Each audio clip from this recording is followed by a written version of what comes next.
In business today, three things to know. First, a pop for the U.S. economy as the GDP grows by 3.5%. Now, as the U.S. continues to grow, however, Europe is on the outside looking in. Then, IRS overreach. The Internal Revenue Service seizes the money of an Iowa restaurant owner on mere suspicion of being a tax cheat. Has the IRS gone too far? And in the corner office, making it in the chocolate business, and why the cost of your chocolate habit is about to go up. Arise Exchange starts now.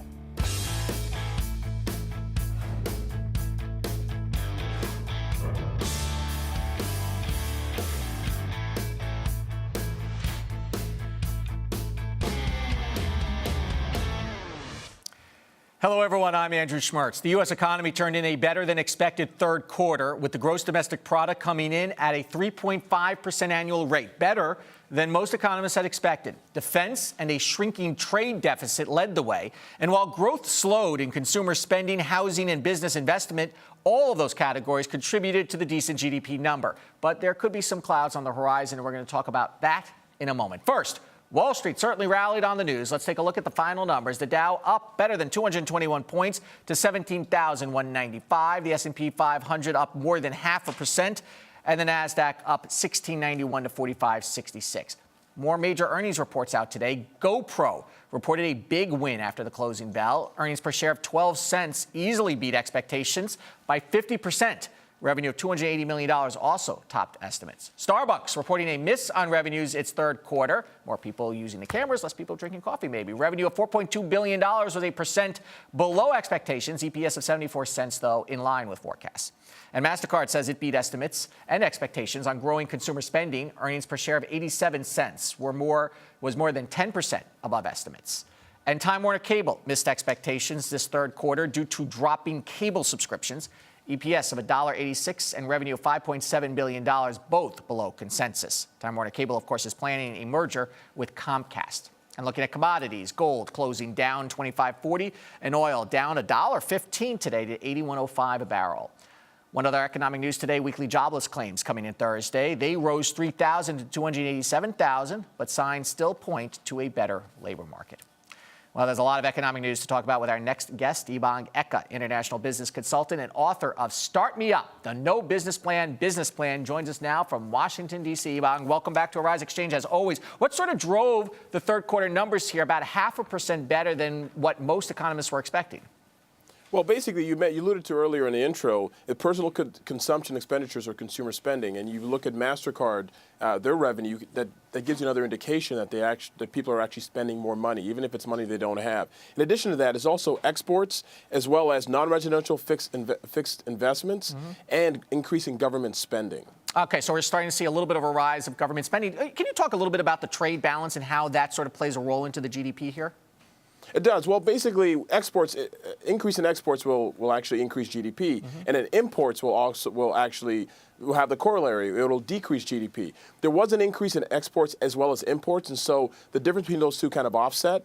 But we should be focusing more on getting more exports out in order to increase our GDP. So you looking at the fourth quarter, are these numbers sustainable? We're starting to see a little bit of a drop of consumer confidence, for example. There's some concerns about how consumers are going to go spending this holiday season. Do you sort of see that these numbers are going to hold for the fourth quarter?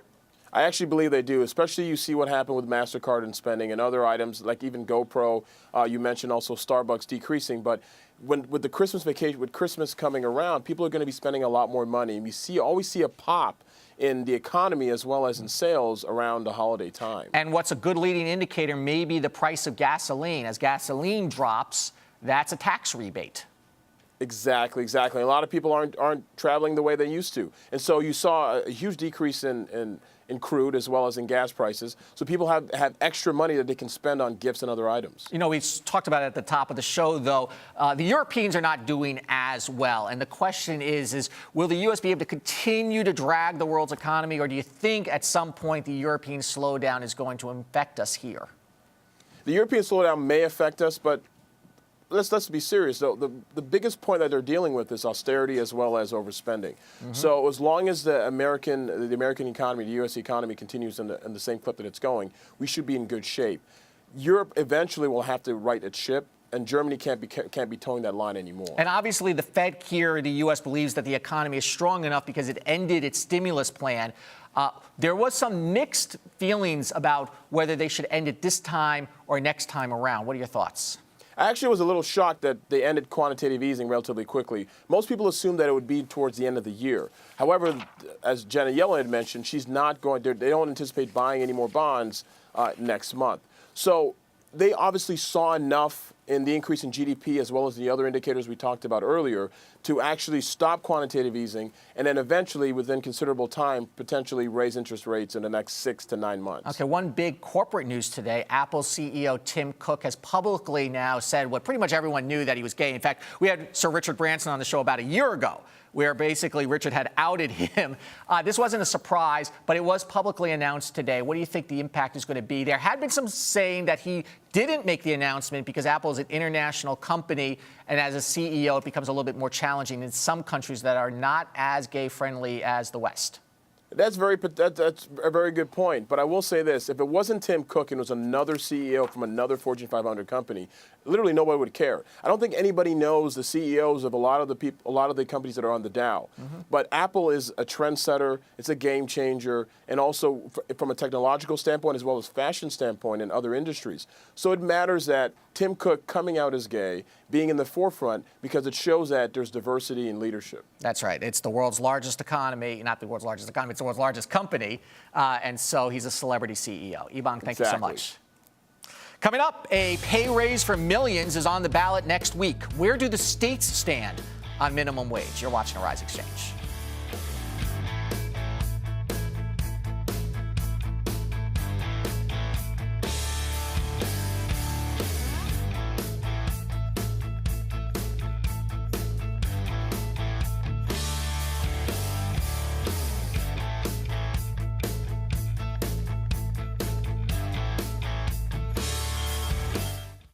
There is a reason Africa is called the new frontier.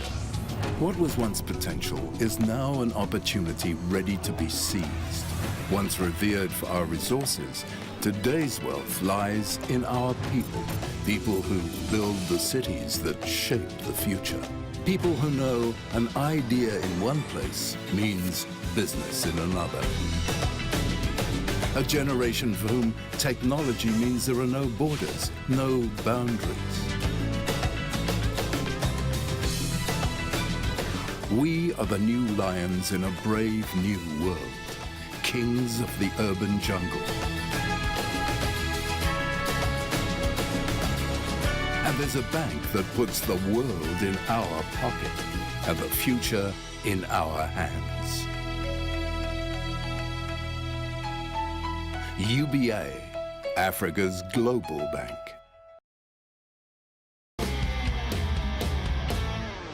Welcome back to Arise Exchange. We're just days away from the midterm elections, and faced with losing the Senate, Democrats on both the federal and state level are pushing agendas they feel will rally their base to vote. On top of that agenda, minimum wage. And it's on the item, and it's an item on the ballot in states like Alaska, Arkansas, South Dakota, and Illinois. Arise News Washington correspondent Priya Sridhar has a look right now. Priya, we talked about this earlier in the week on the program, that a lot of this action is happening on the states, especially when it comes to minimum wage. Talk to us a little bit about what it's shaping up to look like there.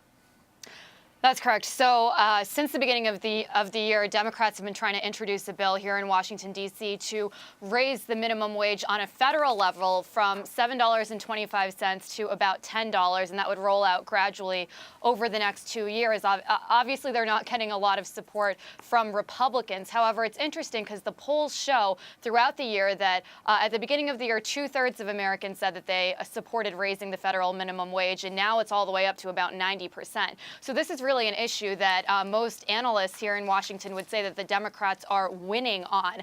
What they're hoping to do is that because those 4 states that you just mentioned, which are historically and especially in the past few years have been tipping slightly in the Republicans' favors, they have this minimum wage referendum on their ballot, that it could perhaps actually make more Democrats and African Americans and more minorities come to the polls, and perhaps that could tip things in several of the other issues and several of the other races in those states as well. Yeah, and especially, for example, that's an excellent point, because if you look at Alaska, Alaska has a pretty competitive governor's race. And I would say that anything that kind of boosts the Democrats' base out there would probably help it a little bit. That's exactly right. Since the beginning of the year, there have been meetings about how the Democrats are going to approach the November midterm elections, because obviously most of the talk here in the town here in Washington is that the Senate's going to tip over to the Republican side. So this was a key issue that they thought, we have a strong base here. Most Americans, whether they're Democrats or Republicans, are in favor of increasing the minimum wage. So maybe we can even tip some Republicans over to our side on some of the other issues in a state like Alaska, like you just pointed out. And it seems that the Republicans are even losing some of the larger corporations on this issue, as more and more companies are starting to say that they're going to raise the minimum wage on their own, basically. Yeah, this is a really tough one for Republicans to try to explain how they could be against the minimum wage. Their rhetoric right now is their explanation for it is that it's actually going to, in the long run, cost the Americans about 500,000 jobs over the next few years. The Democrats would rebut that by saying, hey, we're going to lift 900,000 Americans out of poverty if we're able to increase the minimum wage. So there's a lot of back and forth. And another interesting thing that's happening as well, a lot of Republicans are saying that they don't favor a hike in the minimum wage. The ones where it's an issue on the ballot are now flip-flopping, and they're changing what they were saying earlier in the year, where they said absolutely no on the minimum wage issue, and they're saying, well, you know what, in our state, okay, we can do that. And so it's interesting because their Democratic opponents are pointing out, hey, isn't there a little hypocrisy here? How can you say one thing a few months ago and then completely flip-flop when it comes to your own state's position on this? All right, Priya, you're up past your bedtime a little bit, because we now see you on our new weekend morning show, Arise and Shine. Right. That's right. We'll see you again this weekend in the morning. Thank you. Thanks. Time now for our business ticker stories making headlines across the nation and the world. The ruble is in ruins. Russia's currency has hit record lows in recent weeks under the weight of falling gas prices and economic sanctions from the West. The Russian central bank has intervened with $2.5 billion of forex trading to prop up the currency that's on the foreign exchange, but the value keeps slipping. Weakness in the currency has hurt earnings at Russia's largest oil company, Rosneft. The company has asked for around $50 billion in state aid to cope with sanctions, though it says it is not worried about the economic situation. I asked for the $50 billion. SodaStream is closing its controversial West Bank plant in the Middle East. That caused its ambassador and spokesperson Scarlett Johansson to quit the British charity of Oxfam. The Israeli-owned company said the move was not related to calls for a global boycott, but rather part of a growth plan to recover from diminishing sales. College students around the world are holding their bottles of cinnamon-flavored party a little bit closer. Fireball whiskey has been recalled in 3 European countries for unsafe levels of a chemical found in antifreeze. Here in the U.S., though, the drink is still on the shelf, thank goodness. Current formula is approved by the FDA. The recall in Europe is not expected to hurt strong sales on mostly those college campuses here in the United States. Fireball and a little bit of Magner's apple cider. That's what I recommend. And if you think real estate in New York City is tough, try getting a shed in London. Take a look at the old moss-covered, rundown garage. It's a real fixer-upper. That's on a lot in Britain's capital, and it's sold for £550,000. That's nearly $1 million US. And get this, the shed can only fit 1 car. Of course, the value isn't really the shed itself. Investors have been clamoring for the spot since it was cleared to build homes last year. In a disturbing report by the New York Times, the Internal Revenue Service has been seizing money from bank accounts of many Americans without proof of any crime or charges. This has put innocent people into bankruptcy and massive debt solely by tracking the amounts that they put into their bank accounts. Here to shed some more light on this is David Selig, federal tax practitioner for Selig and Associates and a frequent guest here on Arise Xchange. Let's talk about first this story in Iowa with this restaurant owner. What led this person into such trouble with the IRS? Well, as I understand the facts, he was making regular deposits, a lot of cash, all of them under $10,000. It got the attention of the Internal Revenue Service. They felt there was some wrongdoing going on, and they seized his account. But I got to tell you something. Having represented a lot of these people, the majority of them are crooks. Okay, let me. They really are. Okay, you know, I understand that a majority of them are crooks. Sure. Well, first, the thing that set off the IRS is because if you deposit less than $10,000, the bank doesn't report it. That's correct. Okay. And maybe the majority are crooks. But the question at the Times says, really rang the alarm bells here, is that what's the minority percentage who are getting caught up in this? Do you think that is growing, that more innocent Americans? No. You do not think that at all? I think so the IRS is not just out there to get money because the government needs money? Now, like most law enforcement officers and agencies, they have a very highly defined sense of right and wrong. You know, there's a lot of your viewers right now, they regularly deposit cash. They will never get caught up in this net. I think a lot of people are going to use this as a pretense. They seized my bank account. How could they have done this? Meanwhile, they may owe hundreds of thousands of dollars, or more importantly, that money's coming from somewhere else. They're trying to evade taxes. Perhaps they're part of some wire transfer scheme, which is very prevalent. There's a lot of crime going on in banks, I assure you. And you have a point that says that this helps small businesses when the IRS cracks down on this. Absolutely. You know, the people who do this, it's called structuring in law enforcement. When you make these little deposits and it's to legitimize illegitimate money. The crooks call it smurfing because it's little deposits by little people. But the fact of the matter is the individuals who are doing this are parasites, and they cost us all more money. So for an honest business person, they need all the help they can get. They should not allow their next door neighbor to be getting a free ride. And I really applaud criminal investigations. So let's say you're a restaurant owner and a legitimate restaurant owner. And in restaurants, there's a lot of cash involved, largely a cash business. Absolutely. But you're not you're going to make deposits less than $10,000. Is there a way you could say, hey, this is all legitimate, and make sure the IRS doesn't come sniffing? Well, they don't just come swooping down. They usually look at a case. Before Criminal Investigations Act, there's an investigation. It's not that the bank notifies them and they come and just stop all wrongdoing. There's acceptable industry standards. So if you have a large restaurant, it may not be uncommon to deposit $8,000, $9,000, $10,000 a day. But if you have a little shack, one or two people amble in a day, and there you are. Something else is going on in the back row. Putting in $10,000 a week in different accounts. There's something wrong there. If you're caught up in this and you are a legitimate business owner, Right. what should you be doing? How do you avoid the restaurant situation where it costs you tens of thousands of dollars in legal fees and possibly ruining of your business? Well, first of all, again, the vast majority of these people are really up to no good. Now, there are a few anomalies. If a person cannot afford counsel because the government took their money and is not releasing it, I assure you, there's a lot of firms that provide pro bono representation. And the fact of the matter is... It should be pointed out, you do not have a right to a lawyer in civil matters. I beg your pardon? You don't necessarily have a right to it won't be appointed right, by the government. You have a lot of lawyers who will do it for free. Will practice pro bono. But, you know, the other thing here is these individuals are not being divested of their rights. They still have all of their legal rights. They just cannot grab that money at the moment. Yeah, but let's be honest. When the government comes after you, the government comes after you. That's very true, sure. Right. But a very good point that overall that you're saying this is really helping to crack down on the bad guys. And it's the reason many of our taxes are as high as they are is because the bad guys aren't paying them. I'll agree. Okay, David Selig, thank you so much. Thank you. Ahead, a bank mistake and a run to Monaco makes one hedge fund manager our favorite person of the day. You're watching Arise Exchange.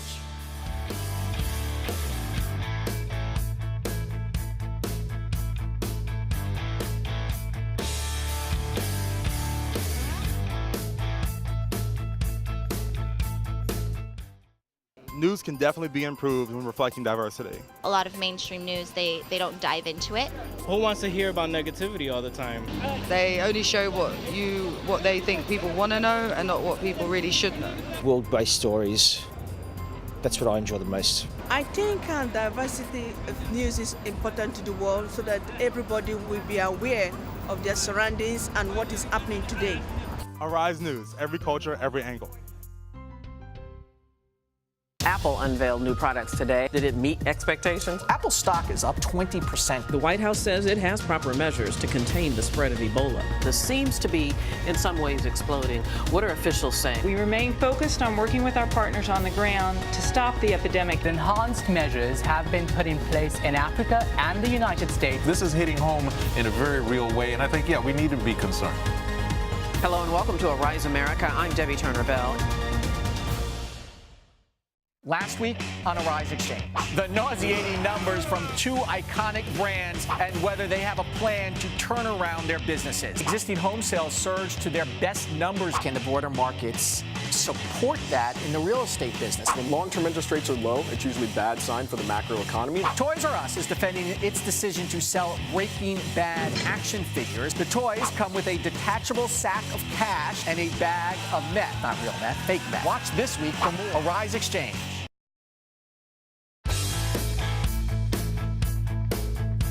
Pull up to the bar. We have a special satellite television debt collection edition of Liquid Lunch.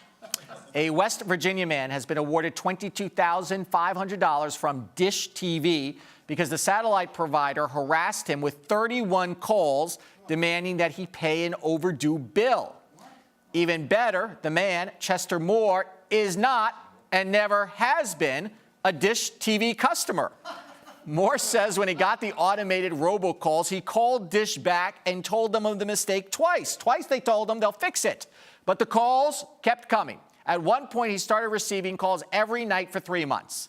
Well, a judge has ruled that part of the fine Dish needs to pay is for causing emotional distress and frustration.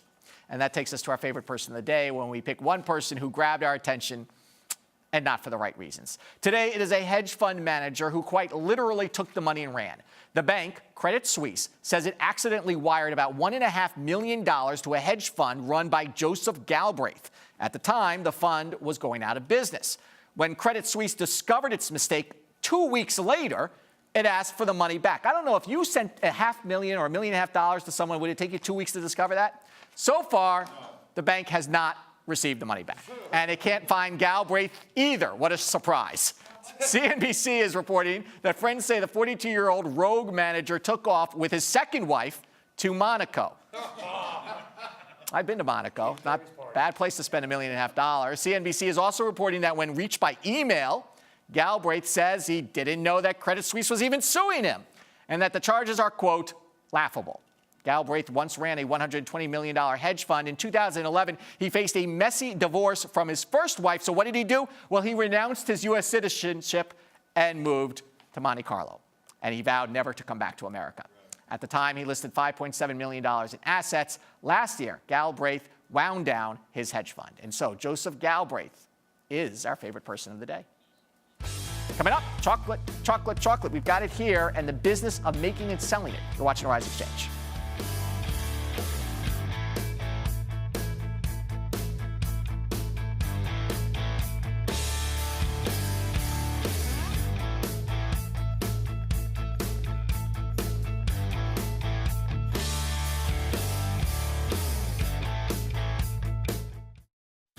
I don't think the television news in the United States reflects the diversity of the world. I don't think it does a great job of even reflecting the diversity of the United States. When you are watching TV, you don't really see a lot of different cultures. There are plenty of other places that people might not even know about. We are living in a global culture, and you cannot hide news that is happening when there's so much social media. Arise News, every culture, every angle.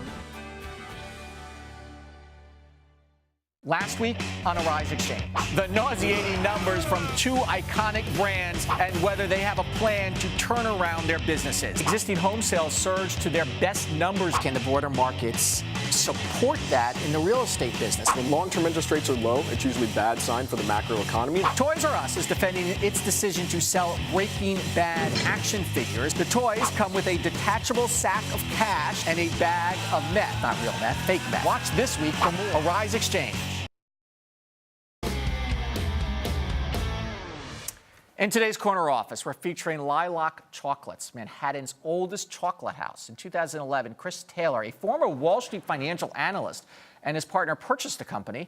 They have helped drive a 62% increase in sales since that time. And he joins us now to talk more about lilac chocolates. And of course, he brought some here, which is, by the way, a surefire way of getting onto this program, is to bring us things to either eat or drink. You know, it's really interesting. You were in the financial industry for many years. Why did you leave that and make the jump into chocolate? Wall Street's a stressful business, so it's time for a change. And we saw great products, and the old lady that owned it, she said, you know, you guys have expertise. I don't have marketing, financial, and you can take it to a different level. But did you have expertise in making and selling chocolate? None whatsoever. Okay, so how was that transition Our other partner is a chocolatier. Oh, okay. Well, so there's three of us that own the company. And you said that you left the stressful world of the financial industry, but it is stressful running a small business, especially one that is focused on a rather niche product. It's, well, it's incredibly seasonal. 13 weeks out of the year, we make money. Is that true? It's seasonal. Imagine what, Halloween, Christmas, Valentine's Day? 2 weeks of Easter, 2 weeks of Valentine's, Mother's Day, and then the last 7 weeks of the year. Anything you can do to help flatten out that seasonality? No, not really. It's a gifting business. People give gifts certain times of the year. All right, so tell us a little bit about the chocolate and what makes it stand out with lilac. Our chocolate, compared to what people are used to, has less sugar and more cocoa butter. And that makes all the world of difference. Especially in America, the chocolate people are used to is very high percentage sugar and a very low percentage So cocoa it has butter. a little bit more of a natural bitter taste to it? No, the cocoa butter makes it smoother. The bitterness comes from the percentage of chocolate powder that you have in there. So that comes when you have 72% the bittersweet chocolates. Where are you getting cocoa as a commodity? Of course, where are you getting it? West Africa mainly. Okay, so let's talk about that for a moment, because obviously with what's going on with the Ebola scare, there has been talk that there is going to be a shortage of cocoa. Last year there was a shortage, actually. This year the harvest came in better than expected. So we were expecting prices to come down. But then about 5-6 weeks ago, prices went up when the Ebola scare hits the Ivory Coast. They've closed the border, as I understand it. The harvest workers come from the affected countries. Are you going to be concerned that you're not going to have enough to produce the product? Or that prices are going to get to the point that, you know, after Halloween, you're going to have some trouble going into the holiday season? People lock in their supplies a year ahead of time. We have it locked up through May. Do you hedge on it, basically? We hedge with the big suppliers. Yeah, you know, you sign a 1-year supply contract. So how does the chocolate, what's the difference between the individual chocolate shops like yours making it and the giant chocolatiers like Nestle, for example? Percentage of chocolate. It's, you know, I can't speak for others, but the legal range for, say, milk chocolate is 15 to 35%. We're at 33%. The legal range for semi-sweet is 35 to 55%. We're at 53%. Which is way higher than most American chocolate makers. Do you feel that sort of this war against candy that's been going on, if you will, and some pressure on schools about Halloween not to serve candy, from a macro standpoint could have a negative impact on your business over time, or are you not feeling that? I'm not feeling it because people are switching to high quality products. I think most people understand the difference between mass-produced chocolates and niche chocolate. Who comes into your stores to buy it? Everybody. It's primarily a woman's product. I would say 70% of our customers are women. And even a lot of the guys that come in, they buy it as gifts for women. But yeah, it's people that want quality. And once people get used to rich cocoa butter chocolate, they never go back. They don't go back. What, you know, you say that the mass-produced chocolate obviously is not as good. Is it your intention to stay as a small company? And if so, is this a sort of hobby business that's making you enough money to make it worthwhile, or do you have dreams of somehow making this a much bigger company? We're growing. I mean, I tell our guys we have every disadvantage except for flavor. Because the fact that our chocolate is so rich in cocoa butter and poor in sugar makes it also very difficult to handle. In the summer, our sales collapse because cocoa butter doesn't hold up well to heat. It's very difficult to mass distribute our chocolate. So I think inherently we will be a niche provider, but you know, we could open up 10 more stores in the New York region and the demand would be there. We've got a lot of wholesaling demand. We just built a new factory. Where's your factory? Which is in Brooklyn, Sunset Park, open to the public. Terrific. The official opening is next month. We've got the borough president, Congress people coming. Well, Brooklyn is coming back in. It's going to be a lot tourist of ways. attraction. All right, Chris so Taylor. we have the capacity. Okay, Chris Taylor, thank you so much. Thank you. Stay right there. We'll have a little bit of your chocolate coming up. Tomorrow on Rise Exchange, we mentioned it before. The Grinch has come early this year. From banning Halloween costumes to taking away your kids' candy, is Halloween under attack? We will investigate. Let's take a look at the numbers once again. A good day for the markets. The Dow up triple digits to 17,195. Green arrows for the S&P 500 and the NASDAQ as well. I'm Andrew Schmertz. Thanks for watching our Rise Exchange. We will see you tomorrow on Halloween. Stay right there. Stay right there.